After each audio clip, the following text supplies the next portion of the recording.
Hello नमस्कार, मैं doctor Surendra खंसली ज्योतिष आचार्य ज्योतिष की इस नई श्रृंखला में आपका स्वागत करता हूं। आज बात करने जा रहे हैं हम स्कॉर्पियो साइन की, जो वृश्चिक राशि है। वृश्चिक राशि के ठीक इस समय यदि बात की जाए तो जो सैटर्न का गोचर है इनके ठीक 5th हाउस में है, और जो मंगल का गोचर है वो ठीक इनके 10th हाउस में है। मंगल का षडाष्टक योग शनि के साथ में बना हुआ है। षडाष्टक योग का मतलब ये एक ऐसा योग है जो कि कुंडली के 6 और 8 हाउसेस को बताता है, जहां पर कि रोग ऋण और शत्रु भी बढ़ जाते हैं, और साथ साथ में उसके साथ साथ में अपने स्वास्थ्य का ध्यान नहीं रखा तो वहां पर स्वास्थ्य पर भी काफ़ी कुछ प्रभाव पड़ जाता है। ये है षडाष्टक योग, कुंडली का षडाष्टक योग।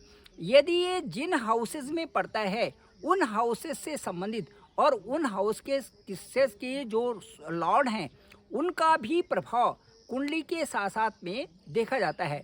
अब इस समय वृश्चिक राशि की बात करें तो ठीक संतान के भाव में इस समय शनि है, और शनि के लिए षडाष्टक योग बना हुआ है ठीक मंगल का।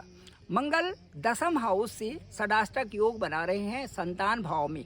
इसका मतलब ये हो गया कि जो 27 और 28 जो जुलाई आ रहा है तब तक के लिए जो मंगल का षडाष्टक योग है, इसके साथ साथ में आपको संतान का भी ध्यान रखना पड़ेगा।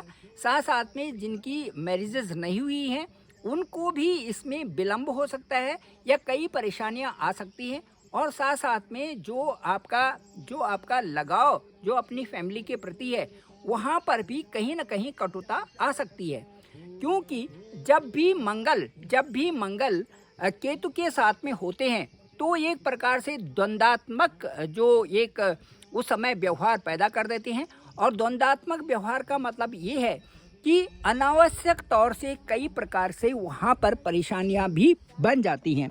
मैं ये कहना चाहूँगा कि जो उम्मीदें और आशाएं आपकी पहले से थी, वो आशाएं अब आपकी जो अब जुलाई के बाद जो समय आ रहा है उस समय वो उम्मीदें जो आशाएं हैं वो आपकी अब पूरी होंगी। वो इसलिए होंगी कि जो भी राशि का परिवर्तन हुआ है, जैसे शनि का परिवर्तन हुआ है, जुपिटर का परिवर्तन हुआ है, और इसी तरह से जो और ग्रहों का परिवर्तन हुआ है, वो परिवर्तन ये दर्शाते हैं कि दशाओं के साथ साथ में जो उस ग्रह की जो बाल्यावस्था थी या मृत अवस्था थी उसमें वो अच्छे परिणाम नहीं दे रहे थे, लेकिन अब अच्छे परिणाम उनके आएंगे ठीक 28 जुलाई के बाद।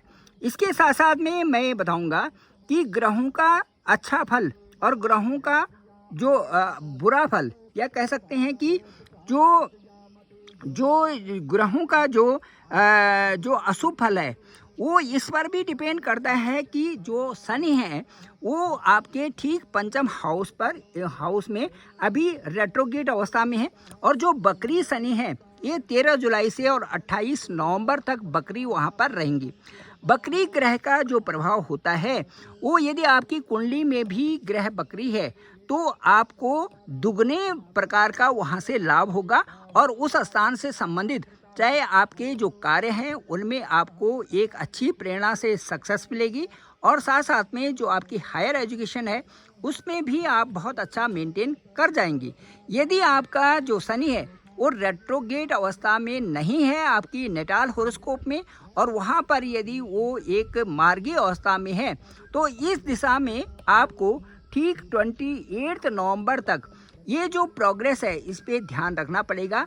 चाहे आपकी शादी हो, चाहे आपका जो संतान से संबंधित कोई भी प्रॉब्लम्स हो, उन चीज़ों को आपको बहुत ध्यानपूर्वक रखना पड़ेगा, क्योंकि शनि वहाँ पर बकरी चल रहे हैं।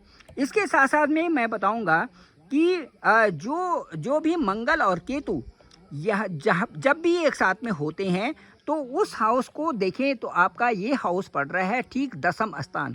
10th स्थान का मतलब ये है कि जहाँ पर आप अपना व्यवसाय चला रहे हैं, जहाँ पर आप अपना नौकरी कर रहे हैं, और जहाँ पर आपकी दिनचर्या चल रही है, इसके हिसाब से यदि देखते हैं तो मुझे ऐसा लगता है कि 10th स्थान के लिए आपको एक अच्छा सा मैनेजमेंट अपने आप में बनाना होगा।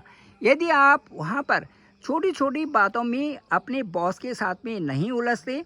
यदि आप अपने कलीग्स के साथ में छोटी छोटी बातों में नहीं उलझते, अपने परिवार में, अपने लोगों के साथ में, तो मुझे ऐसा लगता है कि ये अवस्था आपके लिए बहुत अच्छी लाभदायक भी होगी।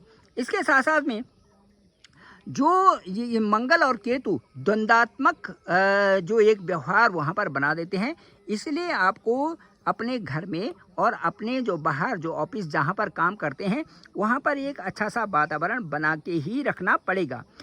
अब मैं आपको ये बताना चाहता हूँ कि साथ साथ में जो जो आपके रिश्ते हैं और जो आपके बॉस हैं उनके साथ में अच्छी ट्यूनिंग्स के लिए आप किसी से भी दुर्व्यवहार न करें।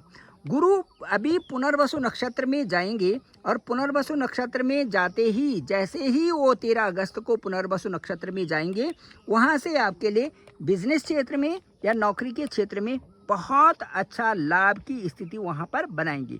इसके साथ साथ में जो बौद्धिक क्षेत्रों में है, जो आपके जो नौकरी पेशा क्षेत्रों में है, या जो आपके हायर एजुकेशन या जो रिसर्च के फील्ड में हैं, उनको बहुत अच्छे लाभ की संभावनाएं बन रही हैं। बैंकिंग क्षेत्र में है, सीए जो हैं, इनको भी एक अच्छी लाभ की संभावनाएं दिखाई दे रही हैं।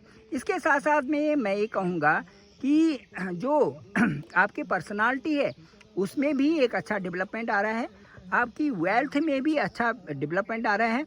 और यदि सही पीक टाइम की बात करें तो 13 अगस्त के बाद पुनर्वसु नक्षत्र में जब गुरु रहेंगे तो इसमें आपको बढ़ चढ़ कर रिजल्ट मिलने की संभावनाएं बन रही हैं।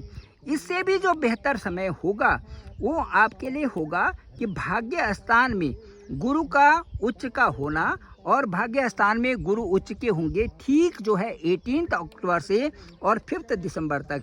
ये जो आपके लिए समय रहेगा, ये आपके लिए बहुत ही भाग्योदय का रहेगा। स्वास्थ्य भी अच्छा रहेगा, आप धनवान भी बनेंगे, और साथ साथ में उसके बाद जो है जो अष्टम के जो अशुभ परिणाम है ये भी आपके साथ में नहीं रहेंगे और अच्छे तरह से आप वहाँ पर प्रोग्रेस भी कर जाएंगे। ये था ठीक वृश्चिक राशि का। मुझे लगता है ये ब्लॉग आपको पसंद आया होगा। आप ज़रूर लाइक करें, शेयर करें, सब्सक्राइब करें। मैं डॉक्टर सुरेंद्र खंसली और डिस्क्रिप्शन पे मेरा नंबर है 9868280191। आप मुझे डायरेक्ट कॉल कर सकते हैं।